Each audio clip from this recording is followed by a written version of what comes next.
ko kayo ng salamat na itong katulad ng sinabi ni Jesus yun, na dati ay yun yung pagbati ni Jesus dati, at ngayon ay naririnig na lang siya sa loob ng simbahan at hindi na ito naririnig sa atin. Dahil naririnig na lang natin ay good morning, ganyan, yung sa umaga.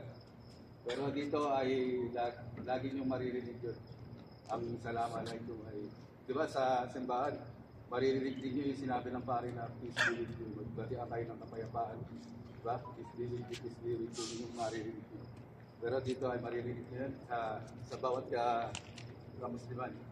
So nandito pala kami po pala ay sa Islamic Center. At gusto namin i-share sa inyo yung about sa Islam, yung tamang pagsamba sa ating tagapaglikha. So lahat naman tayo ay naniniwala sa isang Diyos at naniniwala tayo sa lahat ng propeta. So ang ibig sabihin po noon ay Muslim ang tawag po doon sa taong naniniwala sa isang Diyos at naniniwala sa kanyang mga isinugo. So hindi po ang tawag doon ay kung ano-anong pangalan. Hindi po ibig sabihin ng Muslim ay nakasuot ng mga mahabang balbas at yung mga nakikita sa media, yun po yung nakikita natin sa media na tawag ay Muslim. So ang tawag po talaga sa Muslim ay mga taong sumusunod, tumatalima sa kagustuhan sa ating tagapaglikha. At ang Islam po ay yun po yung reliyon, yung pagsuko, pagtalima sa nag-iisang tagapaglikha. Batas kumbaga po yung batas ng Diyos, ng ating tagapaglikha na si Allah Subhanahu wa Ta'ala. So nandito po kami para ituro sa inyo ang tamang pagsamba kasi po sa panahon ngayon marami po nagbabago na po ng pamamaraan ng pagsamba. Katulad niyan, yung iba sumasamba sa kulto, sa mga tao, yung mga tao na pinadala, yung mga propeta na mga pinadala ng ating tagapaglikha ay hindi na natin nakikilala. Tulad ng si Propeta Moses. Noong panahon na yon, siya yung kinikilala na propeta. Pero ngayon, marami sa atin na hindi siya kilala. Si Propeta Abraham, pinadala dati rin. Pero sa panahon ngayon, hindi na rin natin kilala.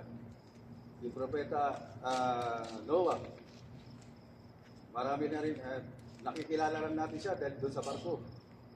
Doon sa bangka na ginawa niya. Pero hindi natin alam kung ano ba talaga yung mensahe nila. Tapos kay Propeta Moises naman, ang alam lang natin yung hinati yung dagat. Yun lang yung alam natin na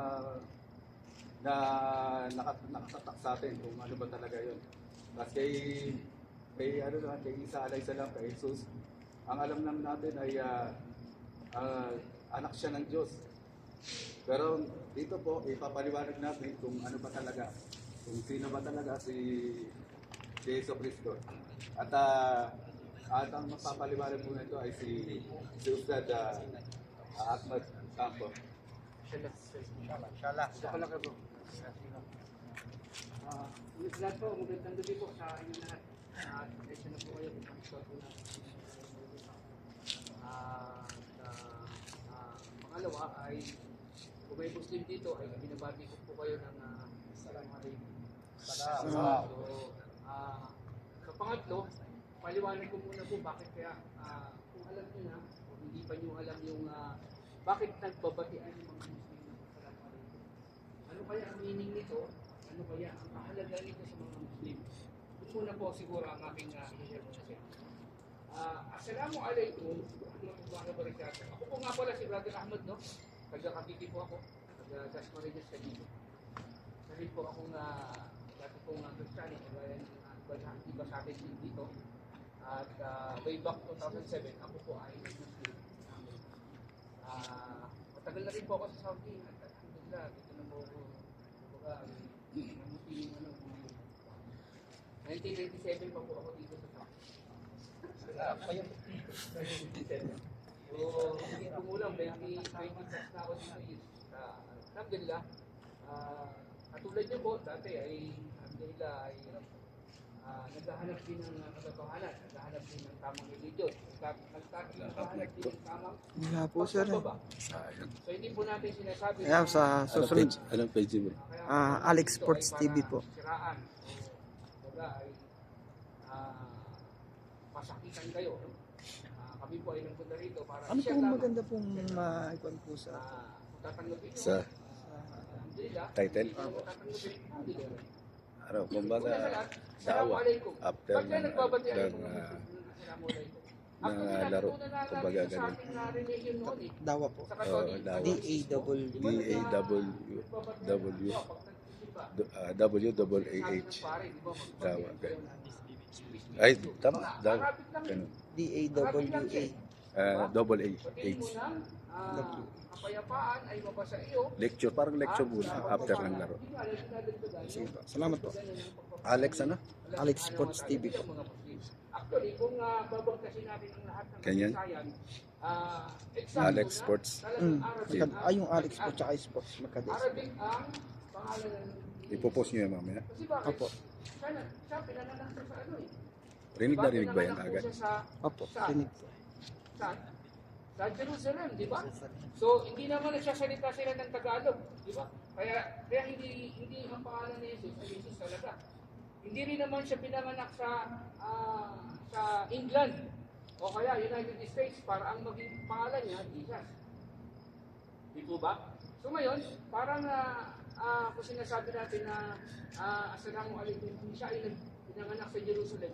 Eksakto lang talaga na, tama lang talaga na ang batian ay Assalamualaikum. Na-adapt nga lang po natin nung tayo ay naging nasakop na ng mga Kastila, di ba? At naging na tayo, colonized ng mga Espanyol. At natuto na rin tayo mag-English kasi sinakop din tayo ng mga Amerikano. Kaya natuto na rin tayo magsalita ng peace be with you. Diba? Pero ang katotohanan ay ito ay galing sa Arabic na salita. Diba? Jesus kasi ay nagsasalita ng Arabic. Diba? Dahil pinanganak siya sa Jerusalem. Sakto po na ang mga tao doon ay ka-symmetric language ng Arabic. Diba? Kung tutusin. So ngayon, bakit nga ba nagbabatihan ng mga Muslim? Kasi ito ay pag-hiling mo sa dakilang tagapaglikha na sana yung mga nakakasalubong mo, yung mga kapatid mo, o yung mga kaibigan mo, kamag-anak mo, babatiin mo sila at idadalangin mo sa Panginoon na bigyan siya ng kapayapaan. Diba? Bigyan siya ng biyaya ng tagapaglikha. Alam niyo po, bakit kaya kapayapaan? Imagine niyo po, no? Pag namamatay yung mga kaibigan natin, mga kakilala natin, mga kamag-anak natin. Di ba ang sinasabi po natin, mga kababayan? Di ba ang sinasabi natin? May you rest in peace. Di ba? Doon po naggaling. Kung isipin natin, may kinalaman din sa peace be with you. Di ba? At kung talagang babagtasin pa natin yung simula nito, ay doon po yun galing sa Assalamualaikum. Di ba? Kaya nga ang meaning ng Islam ay kapayapaan. Pero hindi mo ito matatambo kung ikaw ay hindi ka susunod sa utos at mga pinagbawal ng tagapaglikha sa iyo. Kasi bakit? Halimbawa, ang pag-inom bawal sa iyo. Kung iinom ka, mag-intoxicate yung ulo mo, yung utak mo, lalasin ka, at makakagawa ka ng masama. So, makaka ng hindi kapayapaan. Ganun lang yun. So, ulitin ko po, no? Bakit kaya may you rest in peace? Diba? So, ibig sabihin, ang Islam pala ay binabati mo sa bawat isa na may you have Islam. Diba? Sabi ng pare, magbatian kayo ng kapayapaan. So, ibig sabihin pala, magbatian kayo ng Islam. Diba? Kaya po ako noon, iniisip ko, bakit kaya ganun ang mga batian? At bakit si Jesus ay nananalangin ng ganito? Diyos siya, bakit siya nananalangin? Bakit pa siya ipapako sa krus para matubos ang kasalanan? Bakit pa ganun?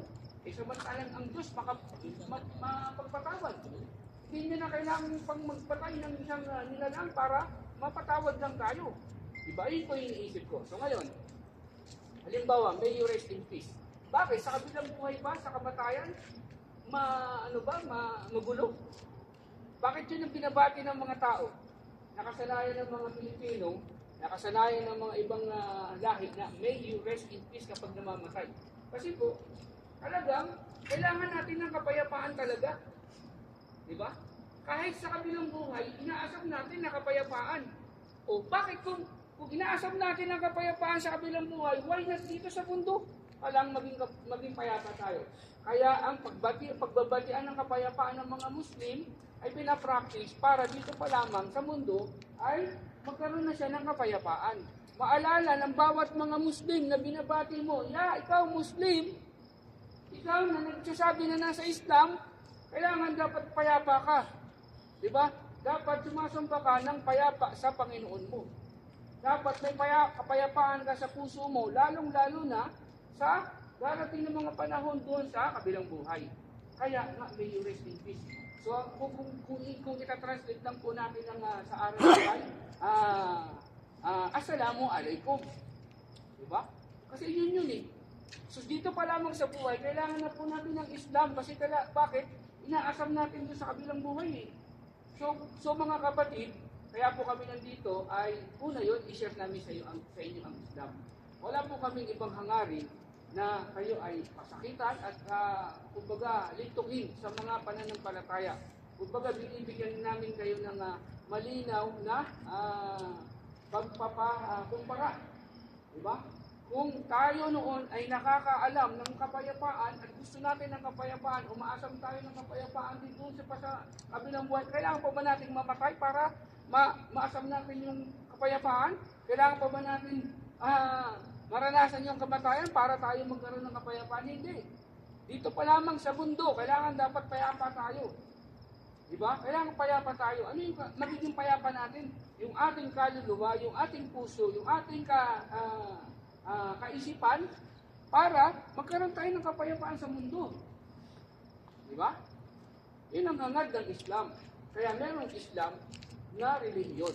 Dahil ito ang binigay ng tagapagsika kasi ang sabi niya po sa maluwalhating Quran, A'udhu billahi minash shaitanir rajim, ako ay nagpapapugkor laban sa sinumpang si Satanas. Sabi niya, inna dina indallahil Islam. Wala pong ibang relihiyon na tatanggapin ang tagapagligtas sa kabilang buhay. Ito na po, yung sinasabi ng mga tao na may you rest in peace. Kailangan magkaroon ka ng kapayapaan doon. So paano ka magkakaroon ng kapayapaan? Ito yung sinabi ni Allah. Inna dina indallahi Islam. Wala siyang ibang tatanggapin kundi ang mga payapa. Ang mapayapa din sa kabilang buhay. Diba? Kaya ang ginawa ni Allah subhanahu wa ta'ala ay nalikha siya ng isang pamamaraan ng buhay. Al-yawma akmaltu lakum dinakum atmamtu alaykum ni'mati wa raditu lakum al-Islam dinan. Sabi niya Allah subhanahu wa ta'ala, this day I have perfected your religion, completed my favor upon you, and chooses Islam as your way of life. Diba? Nung ako po ay Kristiyano pa, hinahanap ko yung perfectong relihiyon. Hinahanap ko yung konkretong pabor ng tagapagligtas, pero hindi ko nahanap. Kasi bakit? Marami pong flaws marami pong lapses sa ating dating relihiyon. Ulitin ko po hindi ko po gustong, pero nababanggit lang natin. Di ba? Katulad niyan, ang mga disclaimer, no? Ang mga Katoliko. Sino po Katoliko dito? Paano muna? Papaalam muna ako. Sasabihin ko to. Okay? Huwag po kayo masasaktan, di ba? Katulad yan, ang mga Katoliko na naniniwala na ang Diyos ay may anak. Si Jesus, anak daw si Jesus, di ba, ng Diyos. Di ba? Pero bakit ang mga Katoliko ay hindi naniniwala na ang pari ay walang anak? Hindi siya pwedeng mag-asawa. How come na ang Diyos, panapayagan ninyo na magkaroon ng anak, pero ang mga pari, ang tao, hindi pwedeng magkaanak? Di ba?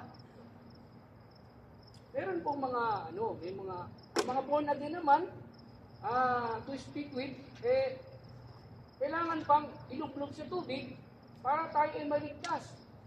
Diba? Paano kung walang tubig? Walang swimming pool, walang beach, walang mga ilog, diba? So, hindi ko na po hahabaan yun. Ang gusto ko lang po talagang sabihin sa inyo ay yung Islam talaga na ino-offer ng tagapagligtas sa atin para maging payapa kayo dito sa mundo. Palangang. Kasi bakit? para ma-practice nyo na ang kapayapaan. Pagdating nyo sa kabilang buhay, ilang taon na lang tayo mamumuhay dito sa mundo. Diba? Kung tayo ay 60 years old na, mga 10, 70, o dagdagan na natin, gawin na natin 100. Diba? 100 years kung mabubuhay pa tayo, alhamdulillah. Diba? Pero after ng 100 years na yun, ang kabilang buhay ay nag-aabang sa atin ng walang hanggan. Ano ibig sabihin ng walang hanggan? Walang katapusan. Na ang pwesto natin ay dalawa lamang. Walang hanggan sa parusa, sa impyerno. Pinusulong ka, pinaparusahan ka.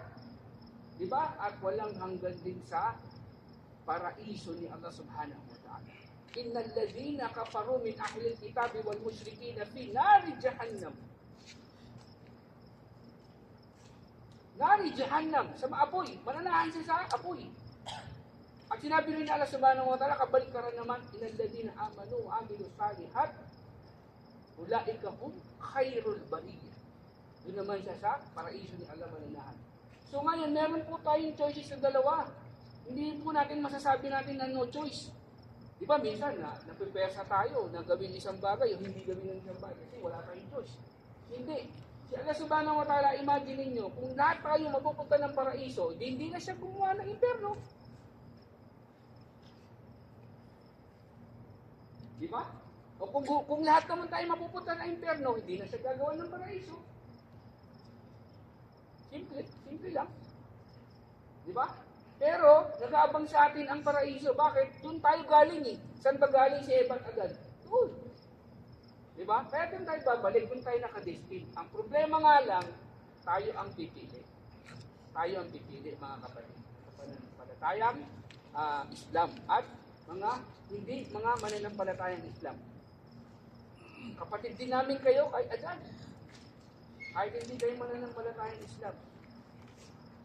So yun po ang aming offer, inshallah, para makamit natin ang kapayapaan sa kabilang buhay. Ang ibinigay na relihiyon ni Allah subhanahu wa ta'ala ay inna dina indallahi al-Islam. Perfectong relihiyon, perfectong pabor ni Allah subhanahu wa ta'ala at perfectong pamamaraan ng buhay. At nasa sa inyo lang po ang decision kung inyong tatanggapin. Diba? At bilang panghuli mga kapatid, no, baka iniisip ninyo na mahirap mag-Muslim, paano magsala, di ba? Paano bakit pa nagbubugo o naglilinis, nagbubugas yung mga Muslim na yan, nagtututuwad, di ba? Bakit? Tatanungin niyo po yun, di ba? Pero kung tutuusin, aalalahanin natin kung sino ba ang tunay na Muslim kaysa sa mga Kristiyano. Actually, ang tunay ng mga Muslim, tunay na Kristiyano, kung tutuusin, ay ang mga Muslim.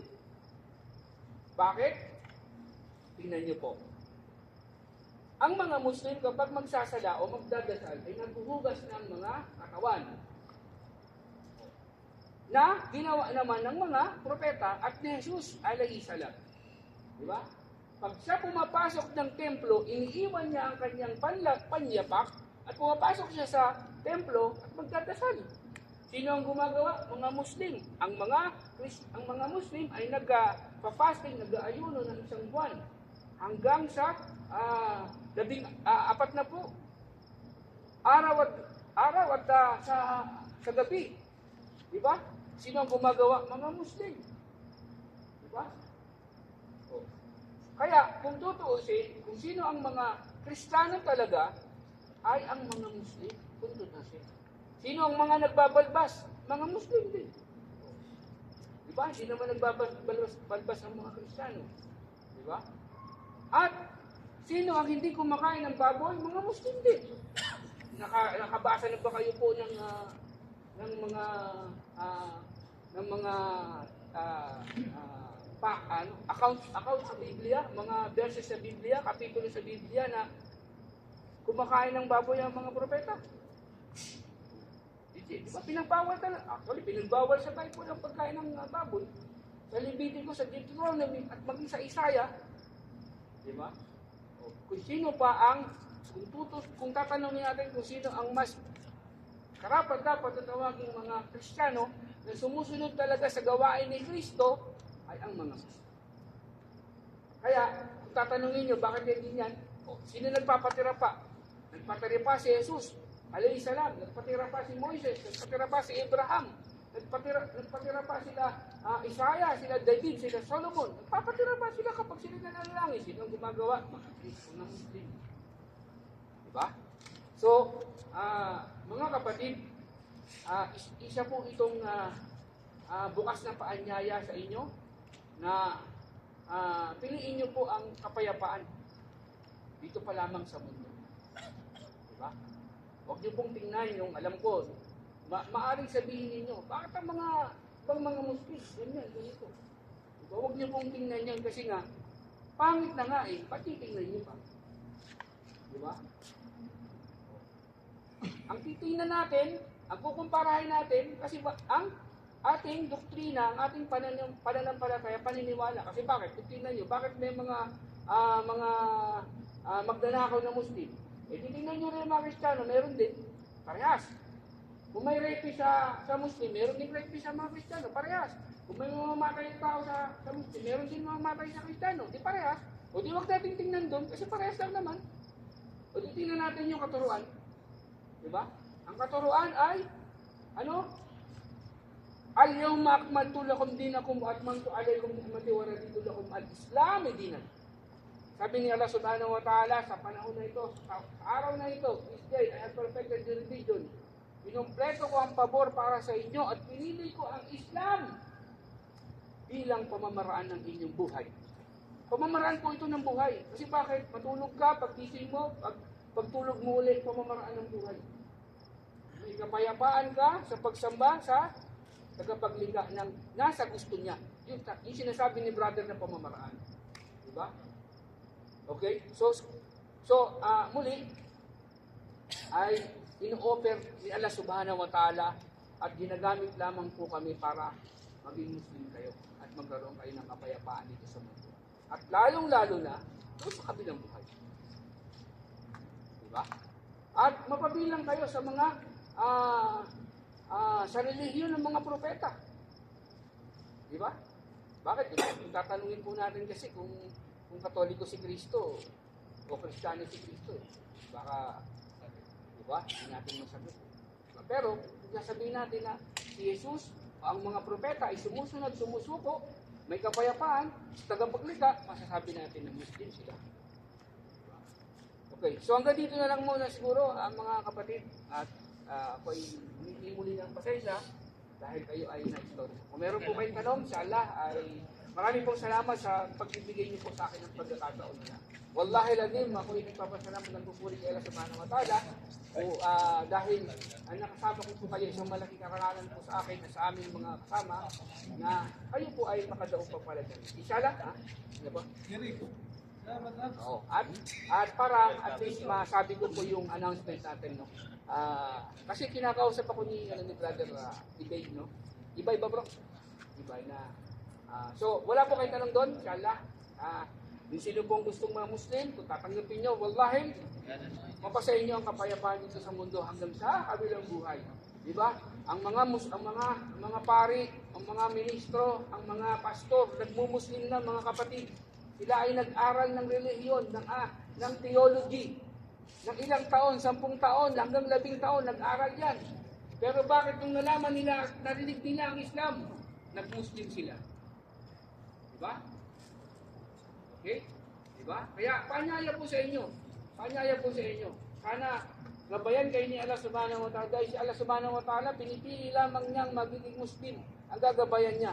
Kung gugustuhin niyo at nanaisin niyo magabayan, wallahi, ibibigay niya Allah Subhanahu wa Ta'ala ang gabay para sa inyo. Man yadihillahu fala mudilla lahu wa may yudlil fala hadiya lahu. Si Allah Subhanahu wa Ta'ala naggagabay, hindi po kami. Kami ay nag-share lamang sa inyo. Tatanggapin nyo, inna dina indallahi l-Islam. Kaya naman, si Allah Subhanahu wa Ta'ala, kung hindi nyo tatanggapin, may babala po siya. Wa may yabtaki kayra l-Islami dinan, falan yukbalu minhu, wa huwa fil akhirati minal khasirin. Ang sabi ni Allah Subhanahu wa Ta'ala, sino man ang magkamit ng ibang relihiyon maliban sa Islam, siya doon sa kabilang buhay ay mapapabilang sa mga talunan. Ano ang talunan? Pinaparusahan sa impyerno. Yun nga yung sinasabi natin na kung wala ka sa paraiso, of course, nasa impyerno ka. Diba? Kung wala ka sa impyerno, of course, nasa paraiso ka. Dalawa lang naman kasi, para tayo hindi malito sa mga sa choices na binigay ng Allah subhanahu wa ta'ala, dalawa lamang po. Okay? So yun lamang po. Kung sino gusto na mag-Muslim, at dahil alam ko, matagal na kayo dito sa Saudi at nakakarinig na kayo ng mga aral sa Islam, nakakapanood na kayo ng aral sa Islam, at nakakabasa na kayo ng mga aral sa Islam. At alam ko, inshallah kung gagabayin kayo ni Allah subhanahu wa ta'ala, ay matatanggap ko po. Okay? So, inshallah kung wala po kayong tanong, ay i-announce ko po yung inshallah. Maraming pong salamat ka, Brother Jay. May binabanggit po siya kasi ako po ay hindi po sa ipapakilala ko lang po. Ako po ang sino po nakakaalam ng IBL dito? Sino po nakakabila? IBL po. Ikhlas Basketball League. Ito po ay pang 10th na ngayon, 10th. Ito po ang hindi ko po pinagmamayang, sinasabi ko lang po yung talagang totoo. Ito po ang pinakamalaking paliga na nangyari dito sa Kingdom. Bakit? Bakit pinakamalaki? 87 teams ang sumali. 87 teams. Mashallah. Umabot ng 6 months ang palaro. 87. Kaya masasabi ko na pinakamalaki, wala pang umabot sa 50 ng paliga rito. Kami lang po ang umabot. Bakit siya naging malaki, naging 87? Meron po siyang under 12, 13, 17, 38 below, 5, 8, at saka open. Sabay-sabay po yun, 6 na 1 inabot. Oh. Sa Istraha din po yun, sa loob ng meron doon meron Istraha at meron swimming pool, meron Dito po yung sa exit 8, sa Munzia, Al-Munzia. Kung hindi nyo po naabutan yon, ngayon 10th na ngayon, 10th. Pero pang 10th na ngayon, kakatapos lang po ng 9 nung nakaraan. 2014 pa ito nagsimula. Anong logo? 2014 pa. Mukha At yung mga kasi. naglalaro dito na banggit Pero, na sila Kamad, sila Pasandalan, Dito lang. sila Punsalan, sila Bustos, doon po naglalaro, sila Asay.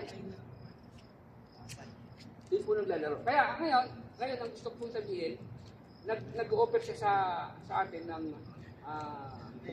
magpaliga dito, kumbaga. Sabi niya.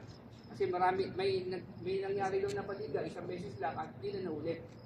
So ngayon, madami daw po kayo dito mga Pilipino at ang amin naman po ay nag-share sa inyo ang Islam. Wala naman sapilitan sa Islam. Kasi bakit? Kung tutusin, kung may sapilitan sa Islam, dyan pa lang sa airport, pwede na kayong pilitin mag-Muslim. Diba? Maging requirement sa inyo, di ba? Pero dito, welcome kayo ng kingdom, ano man ang puri ng iyong pananampalataya. Kasi sabi nila sa subhanahu wa ta'ala, ikrahfid din.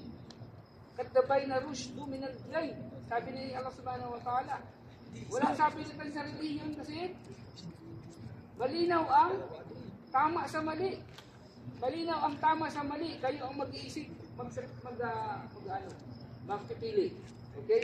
So ngayon, yung sinasabi ni brother, inshallah, kasi meron gaganapin niya kasi nauna na proposal dito sa Exit 21. Exit 21 po, ginaganap yun. Malayo dito eh. Diba? Kasi exit to, diba? Ano ba itong exit na ito? Ha? 13 no? Urais. Yung 13-21, yung layo, papunta ng Badia. Sa Sapco Station, meron doon. At saka, actually, meron pang isa doon sa Sinaiya, Daliga, sa Industrial. So ngayon, kasi yung mga referees, nagkokontakan yan eh. Diba? Para makatawag sila ba? Mag-referee sila, mag-committee, kinokontak nila yung mga napapaliga. So may ino-offer sila ng mga ganun. So, sabi ni brother, ang inshallah dito, kaya nga kinausap ko kayo, para kung sakasakali, may propose ko ba? Diba? May propose ko. Kaya naging 87 yung teams. Kasi simultaneously, nagkaganap yung mga categories. Di ba? May 12 under mga bata, mayroong mga 38 below, above, at saka mayroong 5-6, at saka mayroong open. Diba? Simultaneously yun nagaganap. Kaya kung magiging mag-workout o kumbaga maaprubahan, pwedeng nangyayari doon, pwedeng nangyayari dito, pwedeng nangyayari sa kabila. Depende po, di ba? Depende sa mga pagkakasunduan natin at mga agreement, MOA ba? MOA. Ano bang MOA? Memorandum of Agreement. Diba? Depende po doon sa ganun. Kasi bakit? Hindi naman po natin sasayangin ang pagkakataon. Katulad yan, yung nangyayari mga for your information po, for your information, di ko ano yung mga nagkaroon ng sa loob ng 1 to 9, wala naman pong nag-away sa amin. Wala naman pong nag-away. Kasi bakit? Islamic kasi. Kapag awat na, pagbabatiin ba? Diba? Tapos, may mga ganito rin na habang half time, meron din mga ganito. Kaya, sila ba? Hindi mabait ba? Diba? Medyo kasi nare-religious ng konti. Diba? So, yun lang po ang isa lang aming gustong sabihin sa inyo. At malapit na po kasi next month po yung gaganapin kasi yung may page po kami noon, may page. Makikita niyo po doon kung ano yung mga sinasabi ko. I-ano niyo sa Facebook, IBL, sa Facebook page po, IBL 2014. Nakalagay po.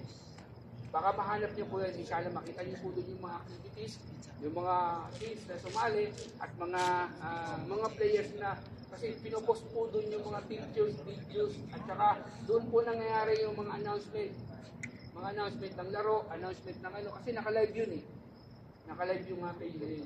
Okay po, muli po ako si Brother Ahmad. Brother Isa, may sabihin ka pa po ba? Inshallah, sabihin ka? Okay. Hanggang dito na lamang po at inshallah, maraming salamat po sa inyong pagpapaunlak inshallah. At sana po, hindi po ito ang una at huli.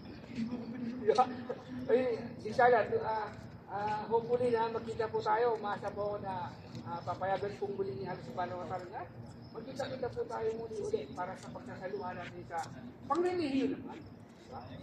Pangrelihiyo naman tayo kasi usually naman, mga pangmundo, di ba? Makamundo, di ba? Pangrelihiyo naman tayo. Isipin naman natin yung kabilang buhay kasi we're not getting any younger na nga, di ba? Ika nga. As sooner or later, di ba? Magpapaalamanan tayo sa isa't isa, di ba? At pagpapaalam na yun, kailangan ma-shape natin yung ating sarili sa kabilang buhay. Inshallah. Di ba po ba? Subhanaka Allahumma bihamdika asyhadu an la ilaha illa anta astaghfiruka wa atubu ilayk wa akhiru da'wana alhamdulillah rabbil alamin. Assalamu alaikum warahmatullahi wabarakatuh sa mga kapatid na Muslim at magandang gabi po muli sa inyong lahat. Maraming salamat po. Salamat po sa inyo, bro. Pwede po ba mag-picture tayo? Inshallah. Bro, dito kayo bro, pa-picture na po. Sir, ako lang magpipicture sa akin. Ito maliwanag. Dito na din po.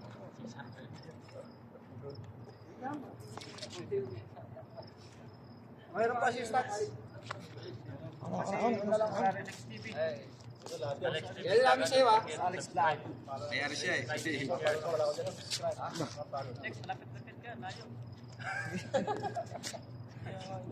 Compress nga. Compress. Wow, 1, 2, and smile. Isa pa. 1, 2, and...